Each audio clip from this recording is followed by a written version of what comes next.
Tiga pilar devosi Katolik: doa, adorasi, dan syafaat para rasul, sebuah konsentrasi Dr. Deking Gadas.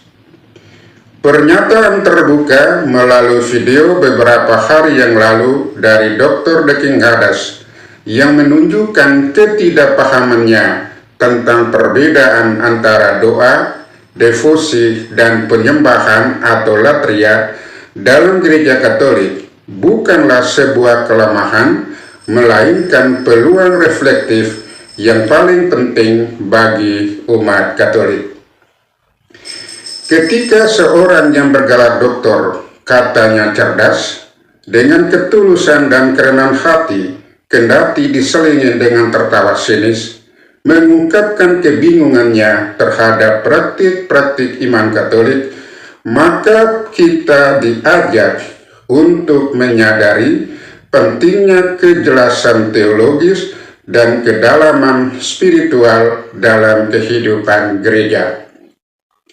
Dalam konteks masyarakat yang semakin plural dan saling bersentuhan antara tradisi iman, perbedaan istilah seperti doa, devosi, dan penyembahan atau latria seringkali kabur, bahkan bagi umat Katolik sendiri tidak memahami.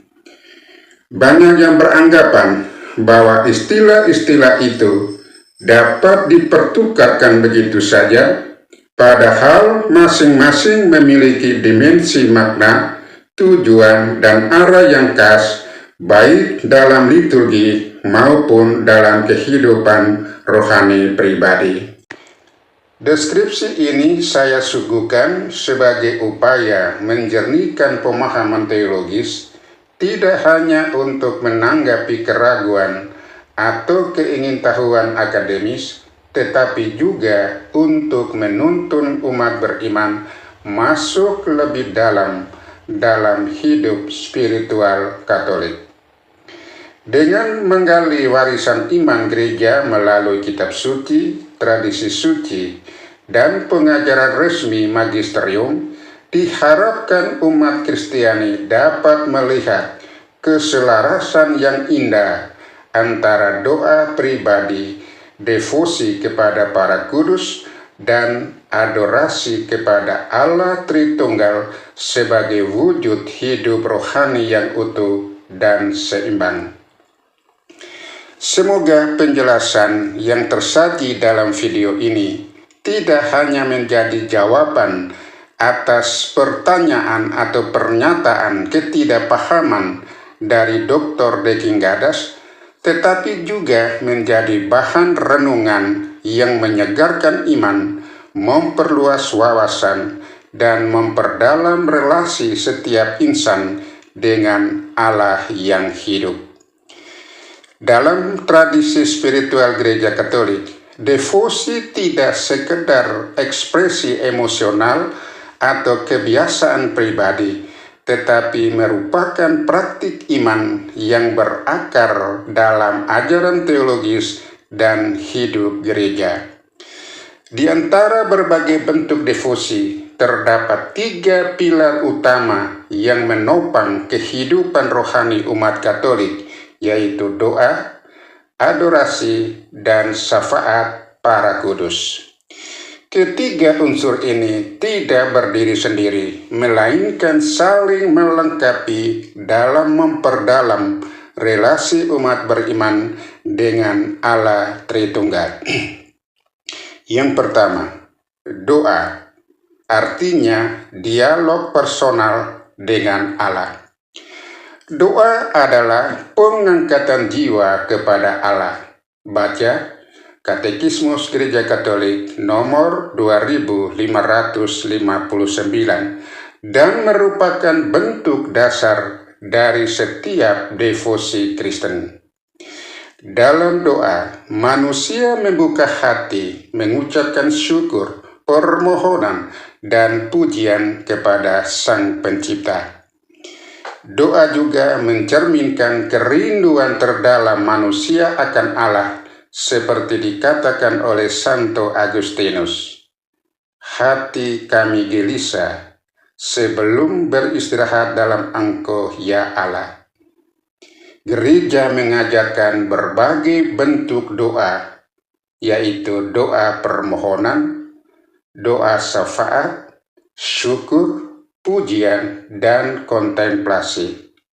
Semua bentuk ini membantu manusia masuk lebih dalam persekutuan pribadi dengan Allah dan memperteguh iman dalam hidup sehari-hari.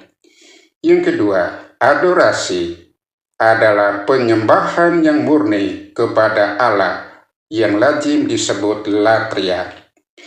Adorasi adalah tindakan penghormatan yang tertinggi yang disebut latria atau penyembahan yang hanya layak ditujukan kepada Allah Tritunggal.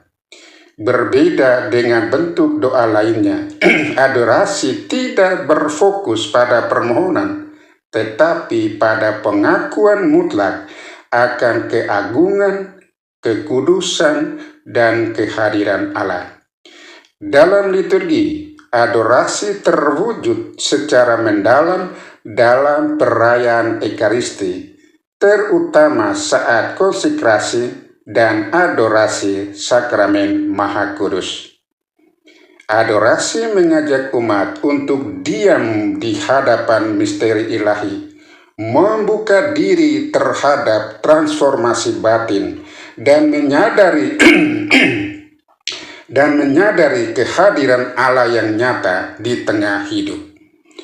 Dalam adorasi, manusia merendahkan diri sepenuhnya dan membiarkan Allah menjadi pusat kehidupan. Yang ketiga, syafaat para kudus sebagai persekutuan dalam tubuh Kristus. Gereja Katolik mengimani komuni para kudus, kesatuan rohani antara umat beriman di bumi, jiwa-jiwa di api penyucian, dan para kudus di surga. Dengan terang iman ini, umat Katolik dapat memohon doa dari para kudus bukan sebagai pengganti Allah, tetapi sebagai saudara seiman yang telah mencapai kemuliaan dan kini hidup dalam persekutuan abadi dengan Allah. Syafaat para kudus mengungkapkan kenyataan bahwa gereja bukan hanya lembaga di dunia ini, tetapi juga tubuh mistik Kristus yang hidup, yang mengatasi batas ruang dan waktu. Keteladanan hidup para kudus juga menjadi inspirasi dan motivasi bagi umat beriman untuk terus setia dalam perjalanan iman. Yang keempat, devosi sebagai jalan kesatuan dengan Allah. Ketiga pilar devosi ini, yaitu doa, adorasi, dan syafaat para kudus, merupakan jalan yang saling terkait dan saling memperkaya dalam kehidupan rohani umat Katolik. Dalam doa, umat berbicara dengan Allah. Dalam adorasi, umat berdiam di hadapan Allah. Dan melalui syafaat para kudus, umat merasakan dukungan dan persekutuan gereja yang satu dan kudus. Dengan menghayati ketiga pilar ini secara seimbang dan mendalam, umat Katolik dipanggil untuk bertumbuh dalam kekudusan, mengalami keintiman dengan Allah, dan hidup sesuai dengan saksi kasih-Nya di dunia. Semoga melalui penjelasan singkat ini dapat mengobati ketidakpahaman Dr. Deking Gadas dan menyadarkannya bahwa jika Anda mau membahas tentang ajaran iman Gereja Katolik, harus merujuk pada sumber primer, bukan berlandaskan pada perasaan like and dislike. Semoga Tuhan memberkati kita semua. Amin.